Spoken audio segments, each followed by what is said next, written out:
All right, today we're going to deconstruct a very specific narrative, one that comes from an Iranian source about a military op they call Operation True Promise 4. We're basically going to unpack the whole thing, how they frame the attacks, how they justify them, and, what kind of message they're really trying to send to the rest of the world. Okay, so let's just dive right in.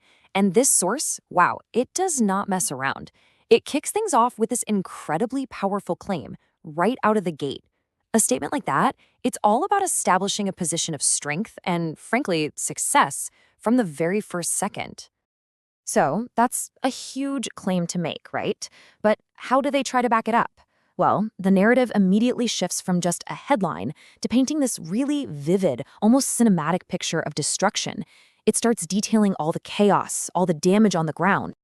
And this is where they start adding some meat to the bones of that claim. So, according to this source, we're talking about explosions in busy, populated streets, at least 11 people killed. They even specify over 40 buildings were damaged.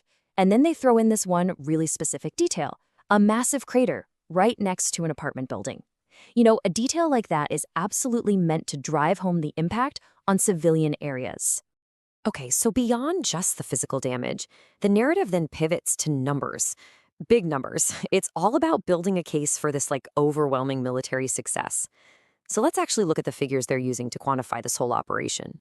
First up, this number is just huge. A claim of over 700 drones fired off. I mean, a number like that isn't just a statistic, right? It's designed to paint a picture of the sheer scale, the intensity of this whole thing. And it definitely doesn't stop with the drones. The source then claims that 500 different military points tied to both US and Israeli forces were hit successfully. So the implication here is pretty clear. This wasn't just a massive, sprawling attack, but a really precise and strategically effective one. Okay, now this is where the framing gets really, really interesting. See, the source doesn't just give you these numbers and leave it at that. Nope.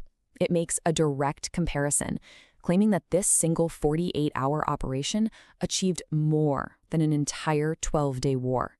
The message they're sending is unmistakable. This was something unprecedented, something incredibly efficient and successful. And just to put a final exclamation point on all these claims of success, the source points to one very specific, very high-value target. It's an alleged strike on what they describe as the largest U.S. early warning radar in the whole Persian Gulf. That's a big deal. All right, so we've seen the what and the how, what they claim happened and how successful they say it was. But now the story pivots to answer maybe the most important question of all. Why? And this is where the source starts to build this really detailed case that this wasn't an act of aggression at all, but was actually an act of necessary self-defense. And it does this by posing a question directly.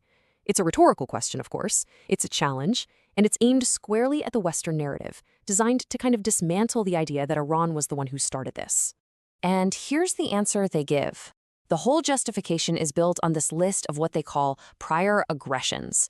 Things like attacks on hospitals and schools, savage attacks on civil institutions, the martyrdom of a national leader and his family, and even the killing of children. And this right here is the absolute core of their justification. The narrative frames all of its actions not just as something they could do, but as a legal and moral obligation. They specifically bring up international law, arguing that a nation under attack doesn't just have the right to defend itself, it has a duty to. So once it's built its own case for self-defense, the narrative totally flips the script. It goes on the offensive and starts leveling these really direct accusations against the US and Israel. And the central theme you'll see is all about deception and hypocrisy. And this really gets to the heart of that deception narrative. The source sets up this incredibly stark contrast. On one side, you have the official US line, being concerned about the lives of Iranians. And on the other side, the source's version of reality, where that supposed aid, well, it arrives in the form of missiles. This whole idea is then summed up perfectly in this really potent quote from the source. It describes American diplomacy not as, just a flawed process, but as a constant barrage of lies and endless deception. They're basically saying this isn't a one-off thing, it's a fundamental pattern of behavior. From there, the accusations get even more pointed, even more severe. The source goes on to claim that its adversary is the biggest killer of journalists and that it intentionally makes children a primary target.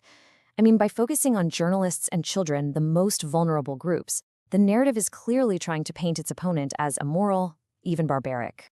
Okay, so after laying out its whole version of events, its justifications, its accusations, the narrative kind of reaches its climax. It all culminates in a direct message aimed at the rest of the world. And that message starts with basically a complete condemnation of the international system. The source claims the UN Charter has lost all meaning, that international humanitarian law has been trampled underfoot, and that the UN Security Council has just completely failed to do its job despite its responsibility. And because of that alleged failure of international law, well, that leads to this, a very direct, very unambiguous warning. The source draws a crystal clear line in the sand. Any nation that takes sides with the aggressors, as they put it, will have committed an act of war against Iran. No room for interpretation there. And finally, the entire narrative concludes by leaving us with this one really provocative question. It gets to the absolute heart of the message they're trying to send. It's a challenge, really, to how we all define conflict. And it's a pretty fitting end to a narrative that's built from the ground up to reframe what one side calls aggression into